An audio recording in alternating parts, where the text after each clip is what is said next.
Permítanme que les presente a Nacho Rabadán, que es director general de la Confederación Española de Empresarios de Estaciones de Servicio. Muy buenas tardes. Hola, buenas Y tardes. ¿Qué tal? gracias por atendernos.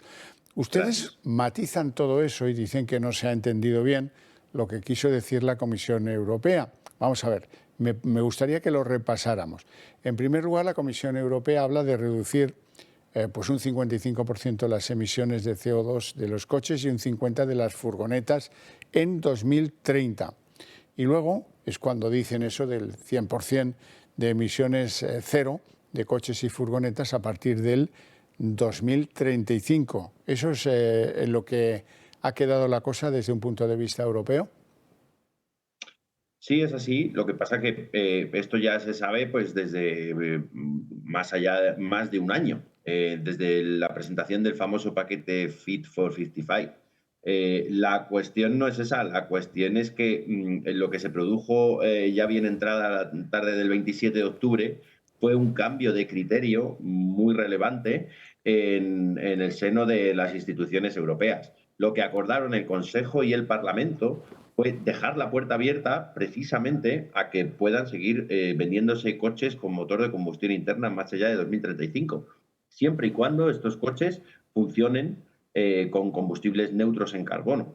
Dice una serie más de cosas, ¿no? El acuerdo alcanzado, pero lo que teníamos antes del 27 de octubre era que no iban a poder matricularse coches con motor de combustión interna, y lo que tenemos después es que sí se va a poder hacer, y sí Bueno, se va a poder hacer porque fija varias excepciones.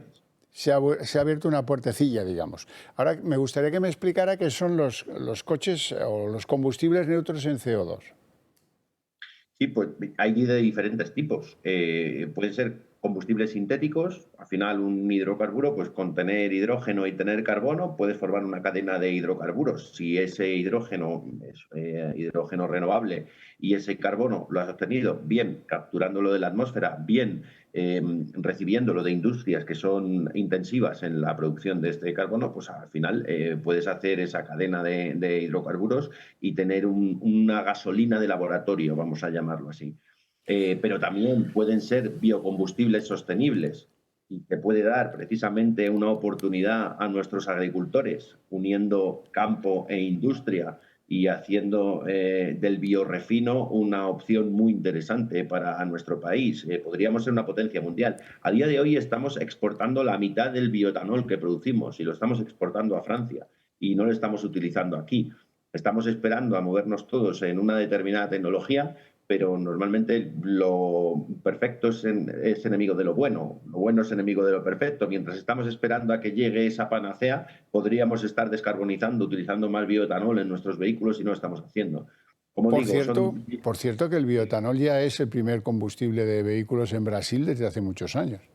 Sí, Brasil es muy fuerte la utilización de alcohol, normalmente de caña de azúcar y tal, pero bueno, España también tiene un potencial impresionante y además, frente a lo que muchos dicen, no entra en colisión con la industria alimentaria, esto de o energía o comida, no. Precisamente gracias a la producción de bioetanol que tenemos en España, se producen piensos de mucha mejor calidad porque se quita la grasa y lo que se da es la proteína a los animales, y de solo un producto se pueden extraer dos: por un lado los piensos y por otro lado la energía que mueve los vehículos. En fin, se trata de una cuestión de voluntad política.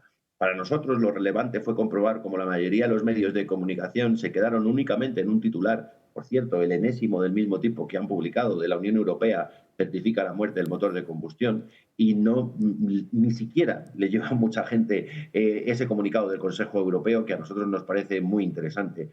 Otra de las cosas que dice es que en 2025 se va a tener que analizar cuál es el ciclo de vida completo, tanto de los vehículos como de los combustibles o las energías que consumen estos vehículos. Y claro, este análisis va a ser muy interesante, porque, por ejemplo, los últimos 12 meses, en el mix de generación eléctrica de Alemania, el carbón pesa un 35%. En el de Holanda, el gas pesa un 46%.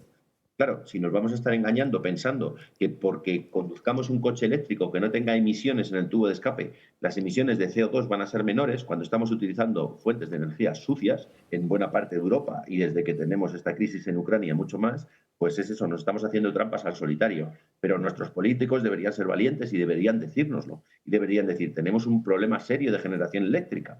Vamos a solucionar ese problema. Tenemos otro problema de distribución de la energía. A muchos sitios no llegan las redes con capacidad suficiente como para poner cargadores para coches eléctricos. Vamos a solucionarlo. Y una vez estén solucionados los problemas aguas arriba, entonces ya podremos ir a otro tipo de cosas. Pero, en definitiva, nosotros lo que decimos es, no tenemos un pozo de petróleo debajo de cada estación de servicio. Nos da igual vender gasolina, que gasóleo, que gas, que combustible sintético, que bioetanol, que electricidad, que lo que sea. Nos da exactamente igual. Pero lo único que decimos nosotros es, apostemos pero de verdad, pero convencidos por la neutralidad tecnológica y que sean las diferentes tecnologías en buena lid las que al final compitan. Y si al final tiene que ser el hidrógeno, que ya se está utilizando, incluso mezclando en motores de combustión interna diésel con el gasóleo, y ya se está utilizando, ¿por qué vamos a cerrar la puerta a determinadas fuentes de energía que pueden hacer una Europa mejor? Es que creo que en Europa se está dando un tiro en el pie, como tantos otros ha dado, por cierto, últimamente en materia energética. Por cierto, ¿dónde sitúa la Unión Europea los coches movidos por gas natural o por gas licuado? Pues con la redacción que había hasta hace muy poco y según las discusiones es que tampoco se podría, porque aquí la cuestión es si las emisiones a partir de 2035, que ha acordado una reducción del 100% de emisiones, si esas emisiones son emisiones directas o netas. Si esa reducción de emisiones del 100% hablamos de emisiones directas, la única tecnología disponible a día de hoy son dos, o el vehículo eléctrico de batería o el de pila de combustible de hidrógeno, porque todos los demás tienen emisiones. Entonces, aquí la cuestión es que a lo que se abrió la puerta el otro día es hacer el cálculo para hacer ese balance de emisiones y esa reducción de emisiones netas. Porque al final, si por ejemplo, por seguir con el ejemplo anterior, los vehículos utilizan biocombustibles sostenibles, es que puede ser que a la hora de analizar el ciclo de vida no es solo que sea neutro en carbono, que sea cero, y por tanto haya habido una reducción del 100% de emisiones. Es que incluso esa producción de bioetanol puede convertirse en un sumidero de carbono y que a lo largo de todo el ciclo de vida, como esas plantas que han generado esa materia para generar el bioetanol han absorbido CO2, el balance sea incluso negativo. Por lo cual, imaginaos a dónde puede llegar la innovación, ¿no? Y a dónde puede llegar la tecnología, siempre y cuando, claro está, que se les deje competir. Y al final se están poniendo cortapisas a la inversión tecnológica y a la competencia entre las diferentes tecnologías, pues bueno, estamos partiendo de análisis a priorísticos y no sé si al final eso desembocará en un beneficio para los ciudadanos europeos o no. Señor Rabadán, pues muchas gracias por sus explicaciones. A mí me ha convencido, ¿eh? Ya ve que no todos los medios estamos por el titular fácil. Desde luego, por lo menos vosotros habéis tenido la deferencia de decir, oye, aquí hay alguien que está diciendo que los medios no hemos entendido esto, no, no es vuestro caso, pero bueno, pero por lo menos habéis dicho, pues vamos a llamar a alguien a que nos lo explique y os lo agradezco mucho. No, agradecidos nosotros. Le deseo una feliz tarde. Igualmente.